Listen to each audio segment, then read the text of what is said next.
Mas agora vamos para a segunda manchete, por favor, Vitor. Vamos lá, vamos lá. Manda pra gente que agora nós falaremos sobre terrorismo. Vitor Macedo, tira uma dúvida minha. Você gosta de grupo terrorista? Rapaz, eu não quero. Tô com medo de falar aqui, cara. Então eu mas não gosto, não. Imagina só. Você trabalha, você compra sua propriedade, mas você não tem dinheiro para reformá-la, porque você é um trabalhador, né? Em Brasil nós estamos em inflação. Sim. Então aquela questão, você bota cerca no seu terreninho, você vai juntar, ou então vai esperar aposentar para começar a construir sua vida, né? Para sua família. Sim. Vem um grupo organizado, invade sua terra e toma tudo que é seu. Beleza? Esse grupo, ou condomínio, às vezes também invade condomínio, né? Esse grupo, ele tem seus líderes são filmados e gravados fazendo extorsão, no caso, vendendo essa terra, ou tipo, ó, me dá um dinheiro senão eu não invado.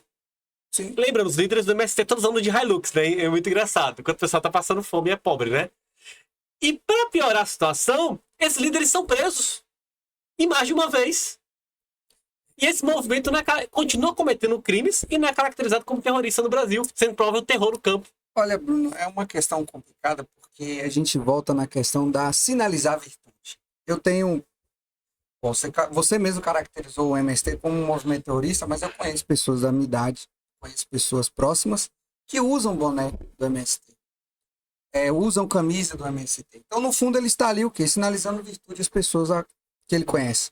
Mas, na verdade, quando você vai olhar, por exemplo, a própria CPI do MST que teve na Câmara, quando você vai olhar os relatos das famílias que sofriam com ações do MST, que é um absurdo.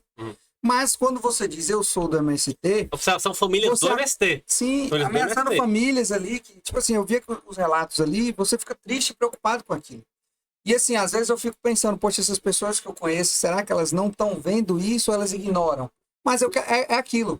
Você sinaliza virtude. Quando eu coloco um boné do MST e sai na rua. Eu tô sinalizando por que esses grupos parecem virtuosos? Porque vamos pegar a Vitória da Conquista, o município ao qual gravamos. Houve protestos pró-Hamas também. Hamas é o grupo que promove tráfico de mulheres, estupro, sequestro e morte. Sabe por que esse promove virtude? Porque o cara que é apologista ao Hamas, ele não é taxado de estuprador. Ele deveria ser taxado de estuprador, porque ele está financiando um grupo que promove abertamente o estupro dentro deles. Eu li Você falou isso aí, é interessante que, por exemplo, quando a gente vai olhar quais são os grupos, quais são as pessoas que argumentam a favor do grupo terrorista do Hamas, são pessoas que, se vivessem em regiões controladas pelo Hamas, seriam assassinadas e mortas. Sim, lógico. Inclusive, o trecho desse livro que eu estava lendo, o autor estava discutindo isso, que em livros de retórica não se falava mais de argumento suicida, porque é inútil você debater com alguém e você está defendendo algo que causa sua própria. Se não me engano, é isso, argumento suicida. Então, pessoas que defendem, na maioria das vezes, o grupo terrorista do Hamas são pessoas que, se vivessem em regiões controladas, seriam assassinadas. As famílias assassinadas. Esse é o fato. E o grupo terrorista Hamas, como a gente chegou ali, a gente está falando, muita gente, porque Israel é aliada dos Estados Unidos e tudo mais. Mas o Hamas, o que ele prega é exterminar civis em Israel. Acordo de dois... como se fala? Acordo de dois países ali convivendo conjuntamente. O Hamas já negou 3 vezes. Teve o ataque de 7 de outubro. E aí eu tenho que ver pessoas que, se vivessem naquela região, seriam assassinadas. São pessoas que vivem de um modo que eles pregam a morte, mas que defendem o grupo. Mas eu sinalizo virtude. Por favor, lê o projeto pra gente. A gente vai entrar nesse debate. Estamos aqui, eu estou com um projeto de lei aqui, um projeto de lei muito interessante. Nosso programa é informação, a gente mostra a lei para vocês. Vamos lá, o projeto de lei aqui. Abriu, foi o editorial. Peraí que eu vou abrir o projeto de lei. Meu estagiário. Vamos lá, você me mandou a lei hoje, eu dei uma lida aqui, então vamos lá. Então, a ementa, o projeto de lei dispõe sobre a proibição de gastos que favoreçam ou estimulem invasões e ocupações de propriedades no território do município de Vitória da Conquista e da outras providências. Bom, vou ler aqui só o artigo 1º para a gente ver. O artigo 1º, ele é bem... Então, assim, já dá uma... primeira coisa, não é uma lei contra terrorismo. Sim. Por que querendo? Não, terrorismo é matéria federal e sanção de vereança. A lei proposta pela vereadora doutora Lara, basicamente, impede o município ter gastos com pessoas comprovadamente cometeram atos criminosos de invasão, depredação, seja o que for. Pode ler aí, Vitor, só pra gente poder Vamos lá, o artigo atualizar. 1 e o artigo 2 fica proibido ao Poder Executivo, ao Poder Legislativo e quaisquer órgão ou entidades subordinadas, de forma direta ou indireta, a estes efetuarem gastos que, de maneira direta ou indireta, favoreçam, incentivem ou custeiem ocupação irregular ou invasão de imóveis urbanos ou rurais, sejam eles particulares ou públicos, incluindo áreas de preservação ambiental. E aqui, nesse artigo 1º, que como a gente falou, às vezes pode pensar que só vai invadir regiões não urbanas. Mas isso a gente tem que tomar cuidado. Em São Paulo, no interior de São Paulo, está acontecendo demais grupos políticos que invadem casas. Tá lá fechado, invade aquilo, e isso é um absurdo. Vamos lá, o 2.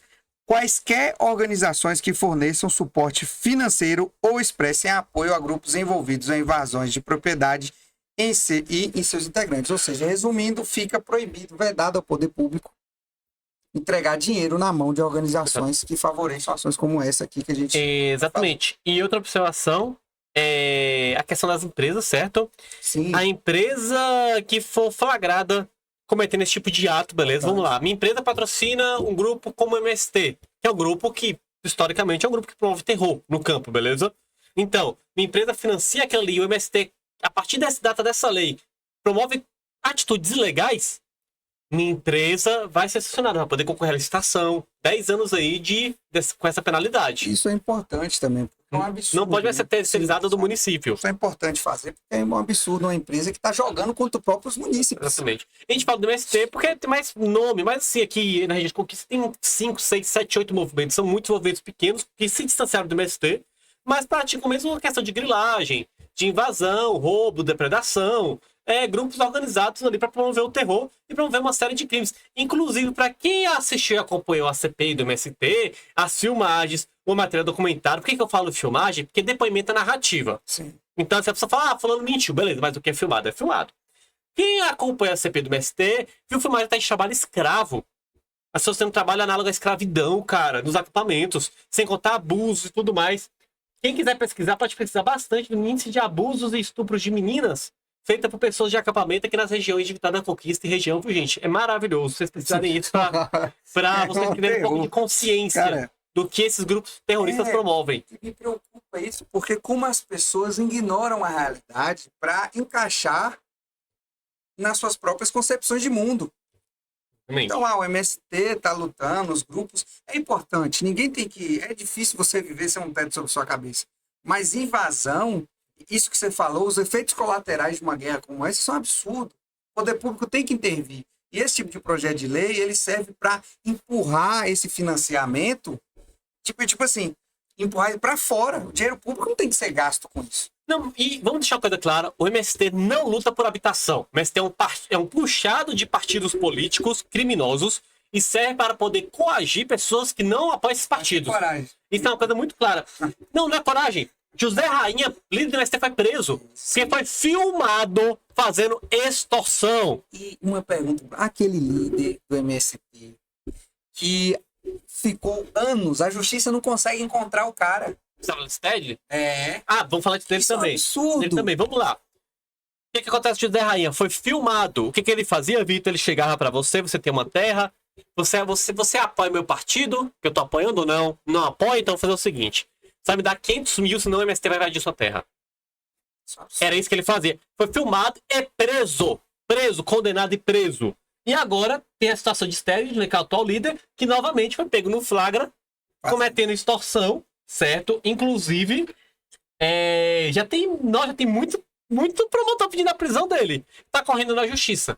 Então, como é que um grupo onde todos os líderes que ali habitam, sim, acabam sendo gravados, fazendo nem narrativa, nem acusação. É o cara mesmo cometendo crime. E esse grupo ele não tem um índice criminoso. Ele não tem uma índole criminosa. O MST é um grupo formado para servir a intuitos criminosos de determinados partidos políticos. Sim. Ponto. Bruno, e a questão da habitação? Primeira coisa, eu vou falar habitação, não vou falar reforma agrária. Porque por mais que eu seja a favor de uma reforma agrária, eu sei que no Brasil é impossível. Beleza, não vai acontecer reforma agrária no Brasil, tudo para o que é real. Existe uma fila de habitação que está sendo já zerada em alguns municípios e estados. O MST, ele viola direitos para que seus membros tenham prioridade na fila de habitação. Peraí. Então, eu sou cidadão honesto, eu não tenho casa, eu tô na fila de habitação e vai ter criminoso passando na minha frente? Que história é essa? Não. Isso tem que acabar. Isso tem que acabar. Uma questão interessante, a gente está falando do MST e tal, mas vamos falar aqui de movimentos de pessoas que têm a nossa faixa de idade. Isso está acontecendo muito em São Paulo e uma hora eu acredito que isso vai acabar vindo para o Nordeste também, não vai ter jeito. A invasão de um... Cara, me fugiu a palavra agora. Vamos lá. Prediais urbanos? Prédio. Vamos um prédio. O prédio tá ali, o dono não tá pagando IPTU, mas não tá usando.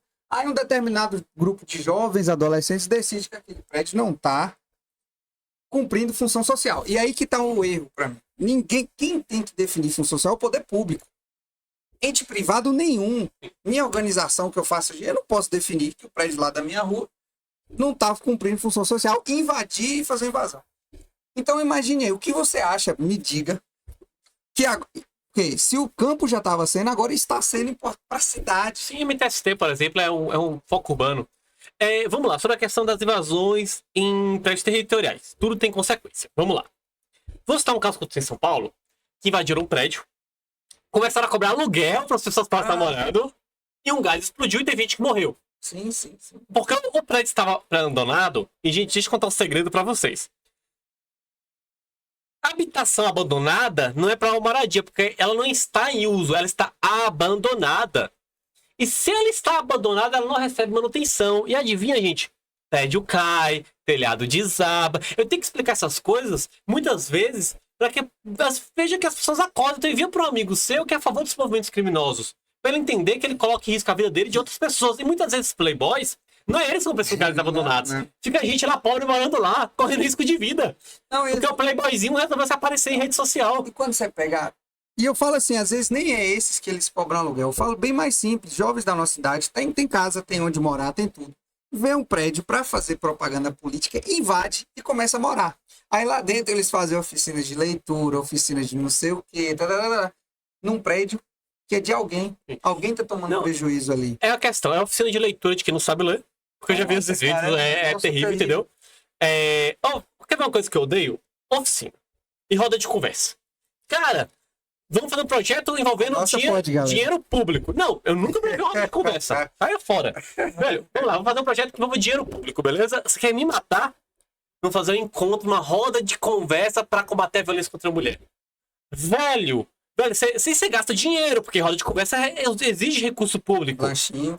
Não sou lanchinho, vamos pegar aqui o Fórum Rural, porra.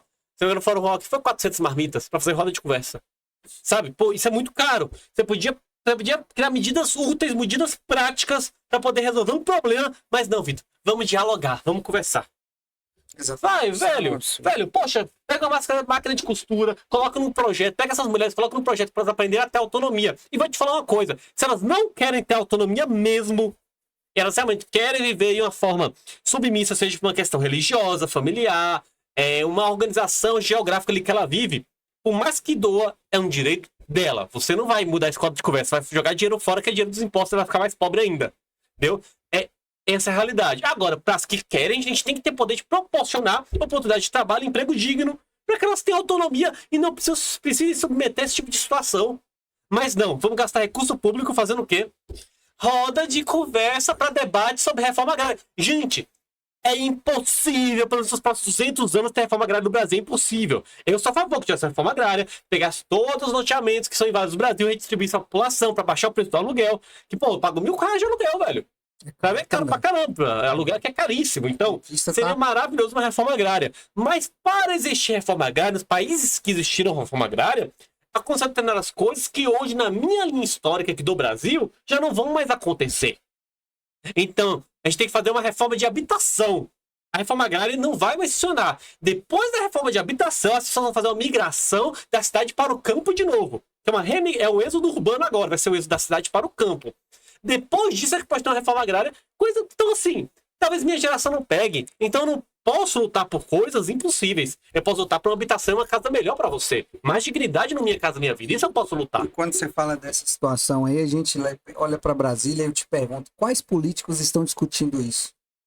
Não, que isso não. Quem se fala? Quase ninguém, Sabe por que eu cara. nem falo de Brasília? Porque essa Brasília tá muito Ninguém. distante. Mas Mas- você que tá me ouvindo, você pode ir na Câmara de Vereador de sua cidade. Toda semana tem sessão e você pode cobrar os caras. Pô, aqui você vai na sessão de conquista, tá a galera falando, tipo assim, de briga de Elon Musk, de Trump, de sei lá o que. Velho, pô, o pessoal não sabe nada da cidade, velho. Pô, o Os pessoal tá... projetos. Não é isso. Os políticos brasileiros, eles não têm noção. Eles são incapazes de propor algo. Mas a culpa é da Não população. tem. A população coloca esses caras lá. Mas a população também acaba voltando. A população realmente é quem mais não sabe aí, vamos dizer. Então, Pensar o Brasil é um negócio difícil. deixa eu te fazer uma pergunta Como séria tirar pra o você. Nordeste disso? Sim, Essa eleição, a gente teve uma cláusula que só pode ter 24 candidatos por partido, beleza? sim. Nós tivemos série de médicos, nós tivemos advogados, nós tivemos engenheiros, nós tivemos bons oradores, nós tivemos pessoas que têm um excelente currículo que se candidataram. A população preferiu votar em quem? Eu fiquei decepcionado. com Essa eleição. é a pior Câmara de Conquista. A gente perde Sim, nisso, né? sim, convejo. Então, a população... Até agora. A É. pior até Pode ser que agora, piore. tá? Não se esqueça. Exatamente. Então, assim, pode ser que a população, ela melhore, ela piore. Mas ela elege diretamente seus representantes, por piores que sejam. Sim. E, cara, e uma coisa maravilhosa que aconteceu, eu gosto de citar Belo Campo, que nós elegemos a vereadora aqui, é que van pra vir votar, teve. Agora, para as crianças fazerem Enem, não teve. Então, meu amigo, eu acho maravilhoso É essa por isso situação. que eu vou dizer uma tese que eu costumo ouvir muito. Quem já ouviu por aí vai concordar, é o maior inimigo do Brasil se chama Centrão. O maior inimigo do Brasil é o Centrão. São deputados que não têm veia ideológica para nada, não se perguntam de nada, não entendem os problemas do Brasil, mas vivem para se eleger. Propagandas eleitoreiras, usa o dinheiro público para fazer obras aqui e ali, conseguir compra de votos. É isso. O maior inimigo do Brasil hoje se chama Centrão. Ah, velho, eu ainda tenho outra questão. Pra mim não é o Centrão, pra mim é seu vizinho. Sabe por quê? Você daqui de lidar com o deputado é difícil. Porque você tem que se deslocar, de trabalho, estar no dia todo na correria, não dá. Agora, você cobrar até o vizinho que vota em bandido e vagabundo, ele tá do seu lado de sua casa. Só que você ignora seu vizinho e ele continua tomando medidas que lascam sua vida. E assim, E falando... só que ele tá do seu lado, cara. Ele é o cara que você tem, ele é o cara que você tem que mudar a cabeça, ele é o cara que você tem que cobrar. Então, assim, em vez de brigar entre Lula e Bolsonaro, você tem que brigar com o seu vizinho, cara, que é o cara que tá elegendo o bandido. É o mundo do jeito que ele é. É difícil. Aqui. O problema é que eu sou muito mexedor. O que acontece? Então, vamos pegar a vitória da conquista. Cara, eu mudei a atitude com quem vota em bandido e conquista. Não é possível passar um vereador que em 10 anos não apresentou um projeto, nem nome de rua. A gente zoa muito o cara que só apresenta nome de rua. Nem nome de rua. Não, sério. O cara só vai no dia de dar discurso, sempre chega atrasado, dá o discurso e depois saca o salário. Você acabou de me dar uma memória. Mas cara, Nossa, como é que o cara pega 3 mil votos, o cara dobra a quantidade eleitoral dele? Eu vou fazer. Velho, eu não tenho que brigar com esse cara, porque esse cara ele é esperto, ele tá fazendo dele. Eu tenho que brigar com quem votou nesse cara. É um descalabro. 10 anos sem um projeto. Vereador que propôs. E aí, a gente guardou isso durante muito tempo, mas eu vou falar hoje. Então, primeiro o vereador... Olha o processinho, olha o Não, não é processinho. processo, Vai. Não, mas é sério. Primeiro você imagina, nós vamos falar sobre assim. A gente estava falando que eu perguntei antes. Os políticos brasileiros não sabem o que fazem, eles não sabem resolver a situação, eles não sabem estudar a situação para resolver os problemas específicos. Isso aqui eu falo no nível municipal, no nível estadual, no nível federal. Tá todo mundo interessado em se reeleger. Não quer dizer que não tenhamos bons políticos também. Sim, eu te conheço vários. Entendeu? Esse negócio que ninguém na política presta, isso é mentira. Não, Tem com muita gente que certeza, trabalha com de certeza. legal, beleza? Inclusive, esse projeto da doutora Lara, ele é uma adaptação municipal para um projeto de um bom deputado, Quem não foi? Kim Kataguiri, que para mim é o melhor deputado federal do Vai lá, Brasil. mano. Então, assim, você me lembrou, tipo assim, falar do que... Ah, mas assim, o que os vereadores da Câmara de Vitória da Conquista estão discutindo? Bom, igual você falou, teve um que não apresentou nenhum. Teve um que foi reeleito, cara, 3 mil votos, 2 projetos de lei para mudar nome de rua, e para mudar nome de não sei o que de alguma praça. Já é um absurdo. O cara tá reeleito aí, 4 anos, você pagando 18 mil de salário. 16 mil de salário, mais 50 mil de verba. Mas eu vou falar de 16 mil. um projeto de lei que, assim, é um absurdo. Aí você me vê falando, parece até que eu sou desumano. Porque os projetos de lei, às vezes, eles querem sinalizar a virtude e não vai resolver problema. Você lembra do projeto de lei de uma vereadora de projeto de caixa eletrônico para anão? Sim, eu lembro. Que já falou Obrigar os bancos de Vitória da Conquista a colocar caixa eletrônico para pessoas com nanismo. Mas, Vitor, o problema não é esse. Qual é a viabilidade? Imagina um engenheiro vendo esse projeto. Vai colocar o dinheiro aonde? E você vai melhorar a Sabe? vida da pessoa com nanismo colocando caixa eletrônico para ela? Não é melhor acessibilidade nos ônibus, acessibilidade nos órgãos públicos, direcionar emendas para tratar, se preocupar se no posto tem essas pessoas estão sendo atendidas? Não, vou colocar um caixa eletrônico. Então, assim, eu sinalizo virtude, não resolvo o problema e estou reeleito. Nesse caso, virou uma piada, não foi esse caso dela. Cara, isso é um absurdo. E se você pesquisar, você vai olhar. E outra, é uma vereadora que fez carreira aqui em Vitória da Conquista. 16 anos aí. Caixa eletrônico para não, você tá me zoando, cara. Vamos lá.